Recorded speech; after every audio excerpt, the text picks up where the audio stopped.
গৈ আছোঁ জয়সাগৰলৈ বুলি, জয়সাগৰ মেডিকেললৈ মানে হস্পিটেললৈ।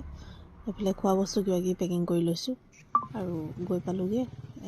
এইফালে কি কাৰণে গৈ আছোঁ জানেনে? মোৰ পেহী ছোৱালীৰ ল'ৰা এটি হ'ল, জন্ম হৈছে, সেইটো কাৰণে গৈছোঁ। এইফালে একো নিবলৈ নহ'লে দোকানৰ পৰা, তাতে ওচৰৰে দোকানৰ পৰা কিবা কিবি অলপ কিনি লৈছোঁ কণমানিটোৰ কাৰণে আৰু গৈ আছোঁ। আৰু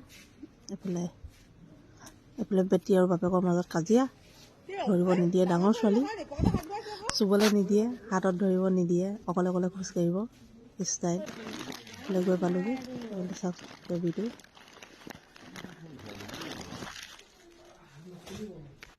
কিমান কিউট বেবীটো।